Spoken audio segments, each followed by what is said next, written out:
네, 오늘의 설교 주제를 믿음의 태도라는 주제로 한번 정해 보았습니다. 태도가 믿음을 말한다, 이렇게 정리할 수도 있겠습니다. 왜냐하면 이 좋은 믿음이라는 것은 좋은 태도라는 그릇에 담겨지기 때문입니다. 그리스도인은 그리스도인에 걸맞는 믿음의 태도가 필요하기 때문이죠. 하나님은 우리의 중심을 보시지만 사람들은 우리를 어떻게 봅니까? 우리의 태도와 자세를 보고 우리 그리스도인들을 판단하고 말합니다. 그래서 믿음의 태도는 중요합니다. 또 다른 말로 태도가 믿음을 말한다는 말을 기억할 필요가 있습니다. 그렇다면 믿음의 태도는 어떤 것일까요?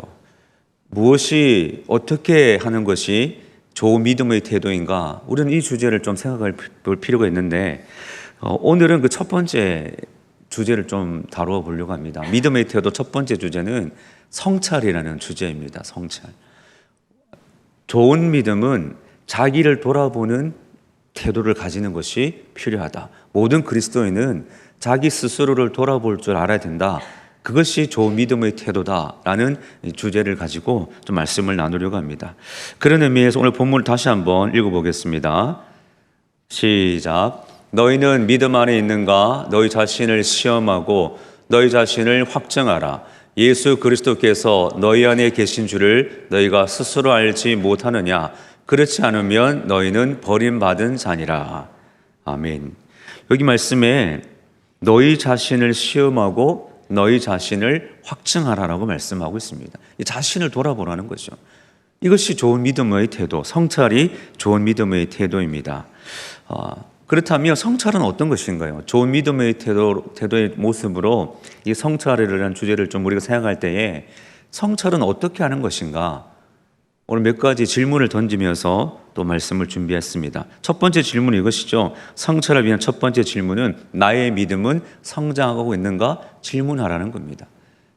나의 믿음은 성장하고 있는가라는 질문을 던지고 자신을 돌아보라라는 말씀이죠. 자, 일찍 출근하는 사람은 늘 일찍 출근하고 지각하는 사람은 늘 지각합니다. 그런데 일찍 출근하던 사람이 가끔 어쩌다 지각하면 이해받죠. 근데 늘 지각하는 사람이 또 지각하면 무슨 일이 생겨도 이해받지 못합니다. 왜 그럴까요? 그 사람의 자세와 태도가 반복되면 그 반복되는 태도와 자세가 그 사람을 규정하기 때문입니다. 그래서 태도가, 자세가 중요한 것이죠. 우리는 성장하고 발전해야 됩니다. 그렇기 때문에 자기를 객관적으로 들여다보고 자기를 살필 줄 아는 그런 모습이 필요하죠. 메타인지라는 그런 용어가 있습니다. 아주 간단하게 정의하면 자기 자신을 객관적으로 바라보는 인식이라고 정의할 수 있습니다. 물론 다양하게 긴 문장으로도 정의할 수 있지만 짧게 정의하면 나를 객관적으로 바라볼 수 있는 인지력, 이것을 메타인지라고 부릅니다. 우리 그리스도인에게 이것이 필요합니다. 자신을 객관적으로 바라보고 내 믿음을 객관적으로 바라보고 나의 믿음은 성장하고 있는가? 이 질문을 던지는 성찰의 자세가 필요한 것이죠. 다윗은 하나님 앞에서 끊임없이 자기 상태를 점검했습니다. 자기를 살펴달라고 하나님 앞에 간구했죠. 시편 139편 23절 24절 말씀을 보십시오. 제가 읽겠습니다. 하나님이여 나를 살피사 내 마음을 아시며 나를 시험하사 내 뜻을 아옵소서. 내게 무슨 악한 행위가 있는가 보시고 나를 영원한 길로 인도하소서. 아멘. 나를 살피사 나를 시험하사, 이렇게 말씀하고 있죠. 이것이 다윗의 기도였습니다. 내가 하나님 앞에 어떤 모습인지를 돌아보고 하나님, 내가 하나님 앞에 내 모습이 하나님 앞에 더 많이 드러나게 하옵소서, 이 기도를 드린 것이죠. 나라는 존재는 우리의 믿음 언제 성장합니까? 내가 하나님 앞에 드러나야 됩니다. 하나님 앞에서 감추는 것이 아니라 내 자신이 하나님 앞에 자꾸 드러나면 드러날수록 나를 돌아볼 수 있고 나를 객관적으로 바라볼 수 있고 그 모습 속에서 내 믿음은 성장할 수 있는 것이죠. 그래서 다윗은 이것을 알기 때문에 나를 살펴달라고 기도했습니다. 나를 시험하사 내 뜻을 알게 해달라고 말씀드린 것이죠. 하나님 앞에서, 하나님 말씀 앞에서 나를 돌아보는 시간을 많이 가지시기 바랍니다. 하나님 앞에서 내가 어떤 존재인지를 묵상하는 시간을 많이 가지십시오. 그런 믿음의 태도가 우리 모두에게 있어야 할 것입니다. 그리고 그 태도가 바로 그런 모습이 우리의 믿음을 성장시키는 것이죠. 성찰은 나 자신의 믿음을 성장시킵니다. 그래서 늘 믿음의 태도인 이 성찰을 생각하시고 이 첫 번째 질문인 나의 믿음은 성장하고 있는가? 하나님 앞에서 자신을 객관적으로 들여다보시고 우리의 믿음을 성장하는 믿음, 또한 하나님께서 기뻐하시는 믿음으로 다듬어 가시는 우리 모두가 될 수 있기를 바랍니다. 두 번째 질문이 있습니다. 성찰을 위한 태도, 믿음의 태도, 성찰을 위한 두 번째 질문 이것입니다. 나를 번복할 수 있는 용기가 있는가? 나를 번복할 수 있는 용기가 있는가? 자기 성찰이라는 것은 나를 번복하는 용기를 말합니다. 우리가 다투는 일들을 보면, 우리가 서로 이제 갈등을 맺는 일들을 일으킨 일들을 보면 사실은 그 문제들이 대부분 이렇습니다. 이렇게도 할 수 있고 저렇게도 할 수 있는 문제들이 대부분입니다. 우리가 어떤 부딪히는 문제가 있지 않습니까? 그런데 그 문제를 가만히 들여다보면 이 사람은 이것을 얘기하고 이 사람은 이것을 얘기하는데 그 문제를 좀 멀리서 이렇게 살펴보면 사실은 이렇게도 할 수 있고 저렇게도 할 수 있는 문제인데 근데 그것 가지고 치열하게 다투는 모습을 볼 수 있습니다. 우리가 흔히들 많이 말하는 그 치약 논쟁 있지 않습니까? 밑에서 이렇게 쫙 짜는 사람이 있습니다. 근데 중간에서 몸통을 쥐고 짜는 사람이 있습니다. 저희 집에도 그런 사람이 있더라고요. 보니까 이 나누십니다. 그런데 여러분 무엇이 중요합니까? 정답이 어떤 것인가요? 밑에서부터 이렇게 짜는 게 정답입니까? 몸통을 쥐고 짜는 게 정답입니까? 사실 정답은 없습니다. 핵심은 무엇입니까? 그 사람이 양치질을 하고 있다는 게 중요한 거죠. 안 하면 더 큰 문제가 생기지 않습니까? 우리 치약이 어떻게 짜든 나오는 게 중요하죠. 그런데 우리는 그것을 놓치고 밑에서 짜느니 몸통을 잡고 짜느니 이것 가지고 싸운다는 거죠. 그런데 이 멀리서 보면 좀 한 발 물러나서 보면 더 큰 문제는 있다는 겁니다. 우리가 이렇게 좀 생각해야 됩니다. 그래서 우리 그리스도인들은 좀 이렇게 생각해야 됩니다. 이렇게도 할 수 있고 저렇게도 할 수 있다. 이 생각을 좀 가지셔야 됩니다. 우리가 교회를 할 때에도 어떤 분은 이것을 해야 됩니다. 어떤 분은 저것을 해야 됩니다. 막 이렇게 치열하게 자기 뜻을 말하는 그런 상황들이 생깁니다. 그때 우리가 어떻게 해야 됩니까? 이렇게도 할 수 있고 저렇게도 할 수 있다는 마음으로 좀 이해하고 양보하는 것이 필요하죠. 우리 모두는 완전하지 않습니다. 우리 중에 완전한 사람이 누가 있습니까? 완전히 성숙된 사람 누가 있습니까? 다 실수가 있고 부족하죠. 그런데 마치 내가 완전한 사람인 것처럼 나의 말이 정답인 것처럼 그렇게 말하는 사람들이 있다는 거죠. 그래서 자신의 완전하지 않음을 인정하고 수용하고 교정할 수 있는 용기가 우리에게 필요합니다. 그것이 그리스도인들의 태도, 자신을 번복할 수 있는 용기라고 할 수 있죠. 우리들은 우리 성도님들 웹툰이라는 것을 별로 안 좋아하지만 이 웹툰 그 젊은이들은 웹툰을 많이 봅니다. 오래전에 유명한 웹툰 중에 송곳이라는 웹툰이 있었는데 또 드라마로 만들어지기도 했죠. 거기에 그 유명한 대사가 나옵니다. 뭐냐면 이런 대사인데 서는 대가 바뀌면 풍경도 달라지는 거야. 이런 대사가 나옵니다. 서는 대가 바뀌면 풍경도 달라진다. 무슨 말이냐면 서는 대가 바뀐다는 것은 입장이 바뀐다 그런 뜻입니다. 서로의 입장, 관계가 바뀌면 사람의 시각, 이해관계도 달라진다는 그런 말씀이죠. 입장에 따라서 세상이 다르게 보일 수가 있습니다. 그래서 성찰을 잘하는 사람은 다른 사람을 이해할 줄 아는 사람이죠. 그래서 성찰을 잘하는 사람은 이렇게 생각합니다. 나 때문에 그 사람도 정말 힘들었겠구나. 그렇게 말하는 사람이죠. 이 성찰이 잘 안 되는 사람은 어떻게 반대로 얘기하죠? 너 때문에 내가 얼마나 힘든지 알아? 이렇게 말하는 겁니다. 근데 믿음의 태도, 자기 성찰을 잘하는 사람은 나 때문에 그 사람도 정말 힘들었겠구나. 여러분 TV 그 요즘 프로그램에 보면 가족의 갈등을 다루는 그런 프로그램이 많지 않습니까? 근데 그거 가만히 보면 다 뭐라고 얘기하냐면 너 때문에 내가 얼마나 힘든지 알아? 그렇게 말합니다. 당신 때문에 내가 얼마나 힘든지 알아? 그렇게 말하면서 그 싸움을 하는 거죠. 우리 그리스도인은 자신을 번복할 수 있는 용기가 있어야 됩니다. 나의 실수를 인정할 수 있고 나를 바꿀 수 있는 용기, 나 때문에 그 사람도 힘들었겠구나. 그렇게 말하면서 자신을 바꿀 수 있는 용기가 있어야 됩니다.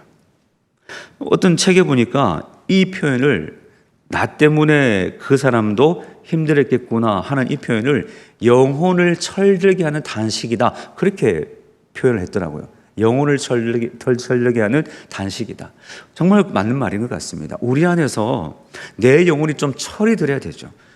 나의 믿음과 나의 영혼이 철이 될 수 있도록 철들어가는 탄식, 나 때문에 다른 사람도 힘들 수 있다는 그 철들어가는 탄식을 할 수 있어야 성장하는 믿음, 온전한 믿음의 태도라는 것을 말씀할 수 있습니다. 나의 완전하지 못함을 인정하고 틀릴 수 있음을 인정하고 자신을 다듬어가는 그런 성숙함이 우리 모두에게 또한 있기를 바랍니다. 세 번째 질문이 있습니다. 청취자를 위한 세 번째 질문은 이것입니다. 나의 정체성은 바른가? 나의 정체성은 바른가라는 질문을 자신에게 자꾸 던질 수 있어야 됩니다. 우리 모두는 그리스도인입니다. 그렇기 때문에 나는 그리스도인이라는 정체성을 가질 수 있어야 됩니다. 이 정체성이 흔들리면 세상이 주장하는 가치에 따라서 살아갈 수 있게도 됩니다. 이런 의미에서 우리는 이 팀 켈러 목사님이 계신데요. 그분의 예술의수라는 책이 있습니다. 그 책에 보면 이 우리가 귀를 기울여 볼 만한 구절이 있는데 이 구절입니다. 제가 읽어볼 테니 눈으로 따라오시기 바랍니다. 하고 많은 사람 중에 하필 나를 그분이 은혜로 사랑하시고 받아주셨다는 경외감을 모든 그리스도인이 결코 잃어서는 안 된다. 이런 경외감을 쭉 가슴에 안고 사는 것이야말로 복음의 정수를 깨달은 사람의 표지다. 이렇게 말씀하고 있죠. 우리 안에 무엇이 있어야 된다고 말씀합니까? 경외감. 어떤 경외감입니까?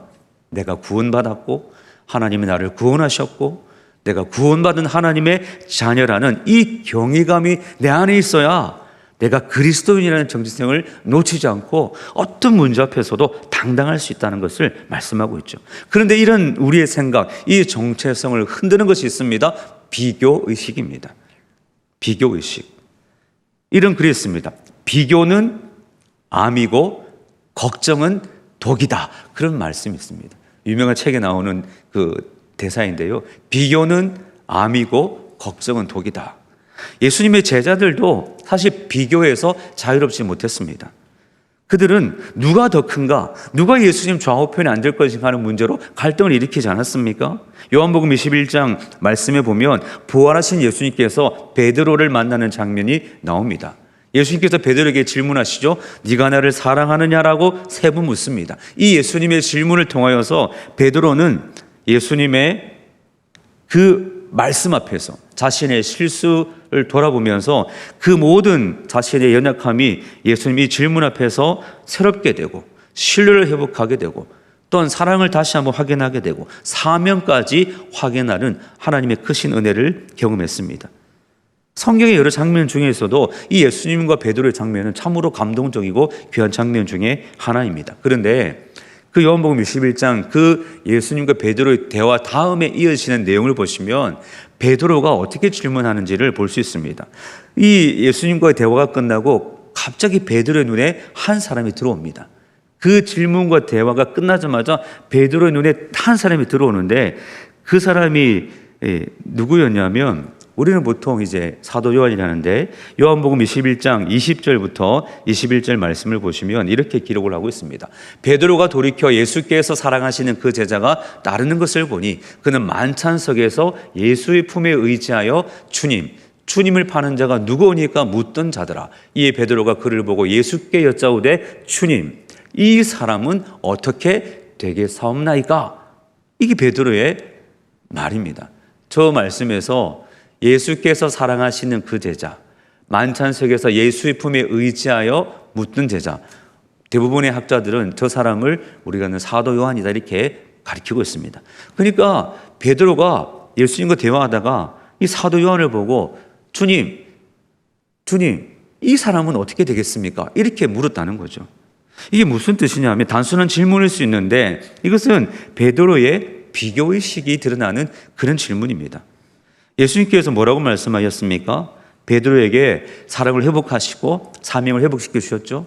그러면서 너는 베드로가 어떻게 죽을지에 대한 말씀도 해주셨습니다. 그런데 이 베드로가 가만히 이 예수님을 듣고 갑자기 사도 요한을 보니까 아니 저 사람은 도대체 어떻게 되지? 분명히 예수님께 사랑하시는 제자였는데 그런 생각이 들면서 갑자기 비교의식이 생긴 거죠.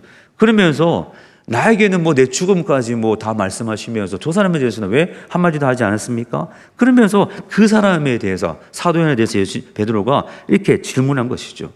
그랬을 때 예수님께서 단호하게 이렇게 대답하십니다. 요한복음 21장 22절 말씀에 보면 예수께서 이르시되 내가 올 때까지 그를 머물게 하고자 할지라도 네게 무슨 상관이냐? 너는 나를 따르라. 이렇게 말씀하고 있습니다.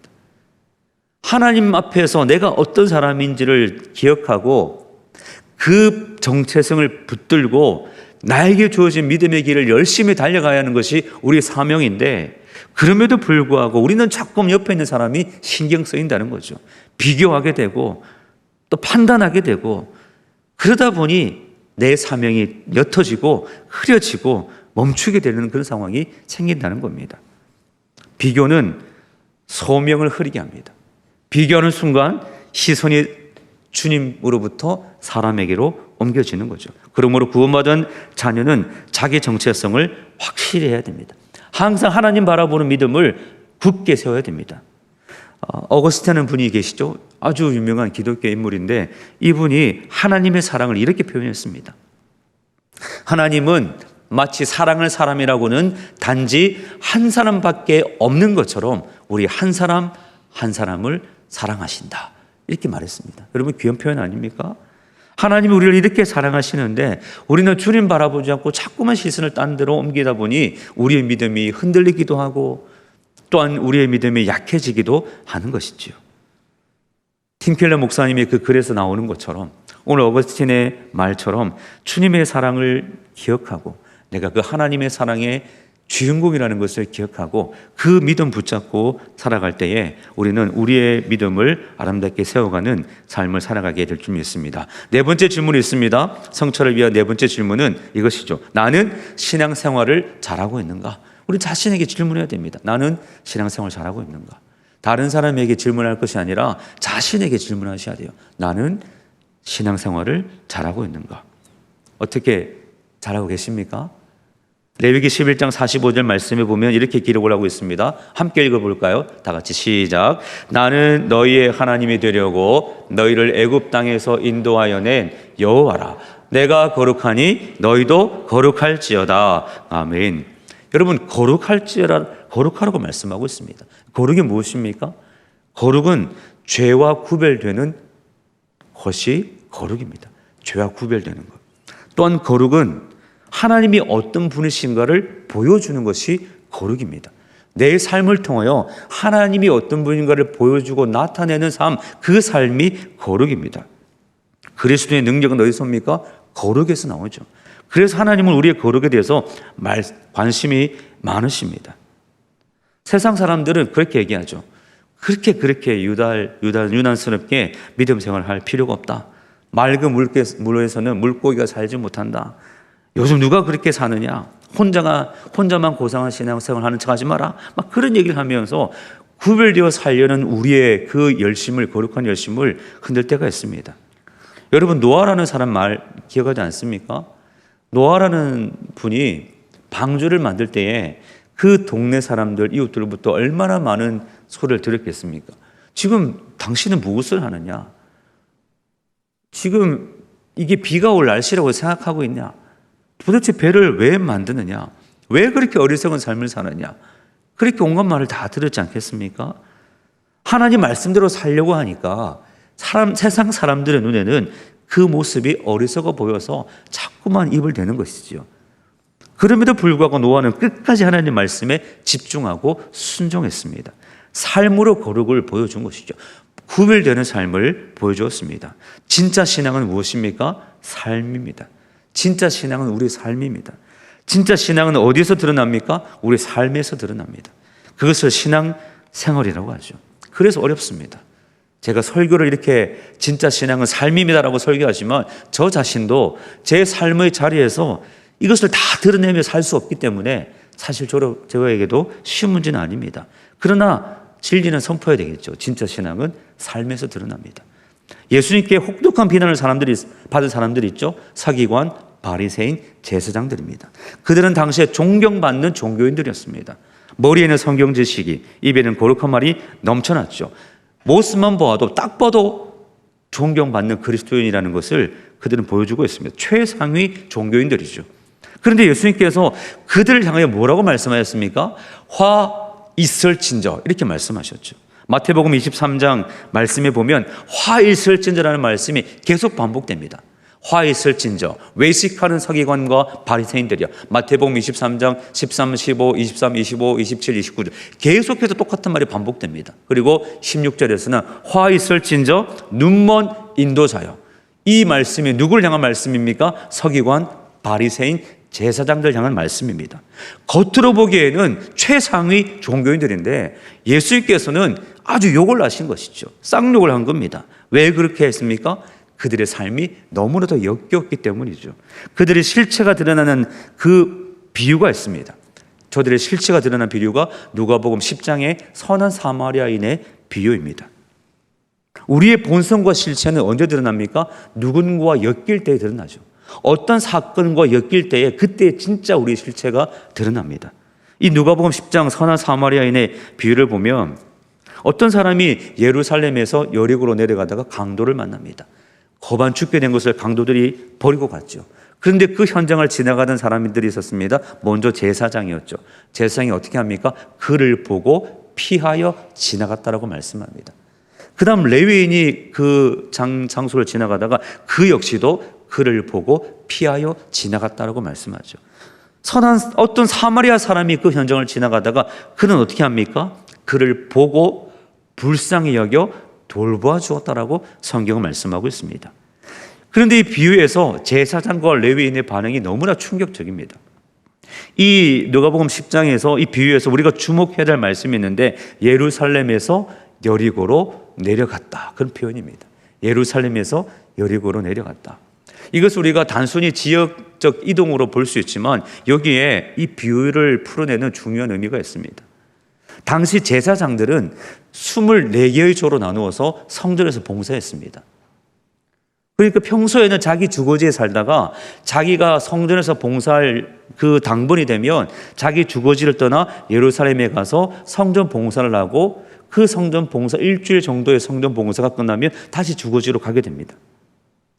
오늘 이 예루살렘에서 여리고로 내려갔다는 표현은 제사장이 예루살렘 성전에 가서 자기에게 주어진 그 당번의 때를 따라 성전에서 봉사를 하고 다시 자기 주거지인 예루살렘으로 가고 있는 상황을 가리킨 표현이 예루살렘에서 여리고로 내려갔다 그런 표현입니다. 무슨 뜻입니까? 그 당시에 사람들의 눈에는 저 제사장은 성전에서 봉사하고 지금 자기 집으로 돌아가는 길이었구나 하는 의미로 이 비유를 다 이해했을 것입니다. 이 비유를 통해 예수님께서 하신 말씀이 무엇입니까? 이것이죠. 이 말씀입니다. 성전에서는 하나님을 섬기는 사람이 성전 밖에서는 하나님을 닮지 않았다는 말씀이죠. 성전에서 하나님을 섬긴 사람이 성전 밖에서는 하나님의 자비, 하나님의 긍휼을 나타내지 못했다는 말씀을 하고 있는 것이죠. 우리는 어떻습니까? 그래서 신앙생활이 쉽지 않습니다.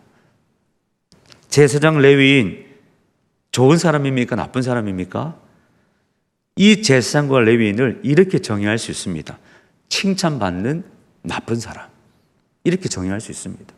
그들은 당시 사람들에게 최상의 종교 지도자로서 존경받고 칭찬받은 사람이었지만 그들의 실체는 나쁜 사람이었습니다.